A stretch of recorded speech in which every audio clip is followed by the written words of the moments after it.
Donc voici de nouvelles fonctionnalités de PrestaShop. En fait, ici c'est la position des blocs sur la page d'accueil. Donc on va dans Apparence, Position, et puis on choisit le bloc, le module en fait que l'on veut modifier. C'est-à-dire par exemple ici la bannière, on la sélectionne et puis on la glisse et on la dépose à l'endroit où on veut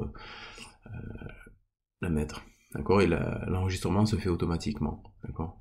On n'a même pas besoin de la sélectionner en fait. Donc si on va sur le front office, on voit que la bannière ici, ben, si on actualise, elle va remonter en première place. Voilà.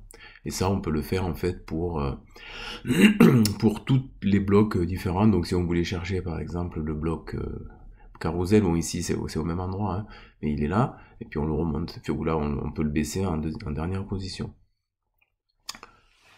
Voilà, donc rien de bien compliqué, il faut simplement savoir que c'est dans position. Apparence, position. Apparence, position. Ensuite, les link widgets sont dans le même menu, dans apparence aussi. D'accord. Donc les link widgets, ce sont simplement là ces deux éléments produits et notre société que l'on pourrait modifier, par exemple en ajoutant de nouveaux blocs, en faisant apparaître certains éléments dans ce petit bloc, hein, dans le bloc de lien. Hein. Mais on peut aussi les modifier leur position. Bon, voilà. Hein. En les glissant et déposant. Et l'enregistrement se fait automatiquement, et à ce moment-là, si on va voir en bas de page, eh bien les éléments ont été modifiés. Bon, là encore une fois, il suffit de savoir où se trouve le bloc, hein.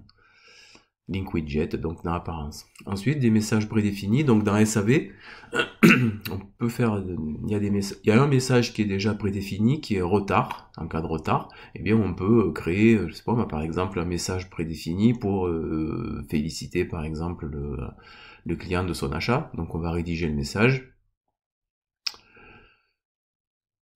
On va rédiger le message et puis on va l'enregistrer dans un message prédéfini, ce qui nous évitera dans le futur d'avoir à le ressaisir pour le client ou la commande. Hein. Voilà. Sans faute d'orthographe. On enregistre. Et puis du coup, ben, si on va voir...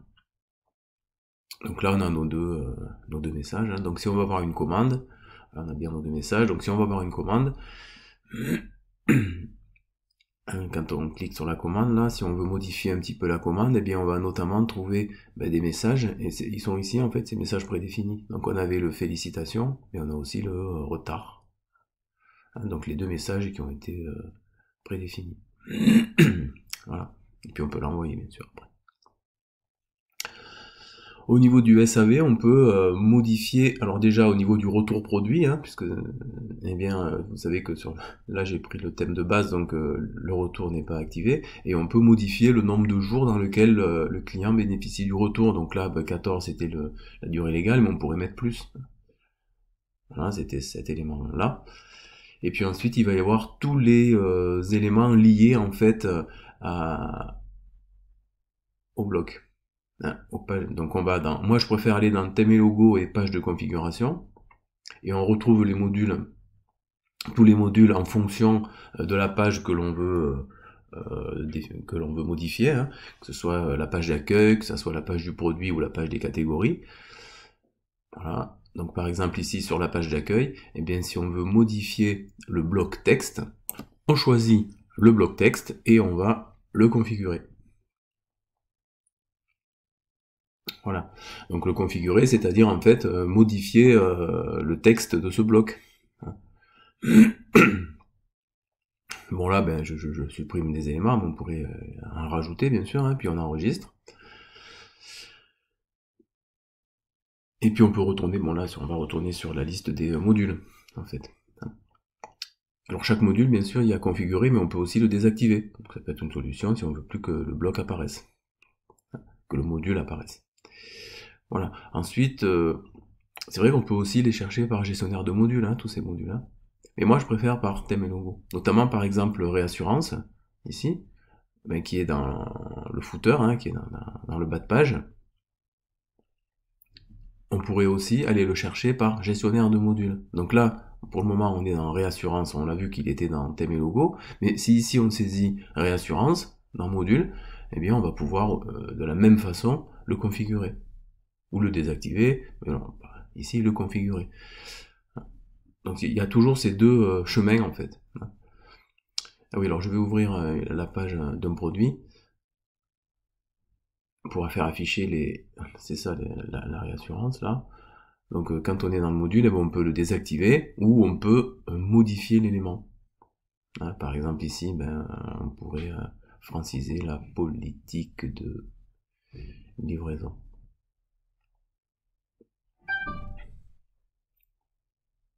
Voilà, politique de livraison. On pourrait mettre des liens, par exemple, vers une page de politique. Voilà, on enregistre.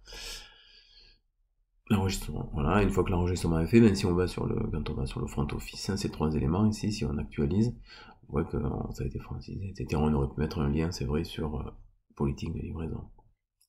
Voilà. Donc c'est les deux façons en fait d'aller sur les modules, ou par gestionnaire de modules, ou par apparence thème logo. Là on arrive en fait au même endroit. En fait tous les modules sont ici, donc les nouveaux modules qui ont été mis sur la circulaire, on va les retrouver ici. Donc là il y avait le module également lien de suivi des réseaux sociaux, donc c'est pareil, on pourrait le faire ici, on pourrait le faire dans le module. Donc là on voit qu'ils sont vides. Donc pour les faire apparaître, en fait, il faut saisir une URL valide.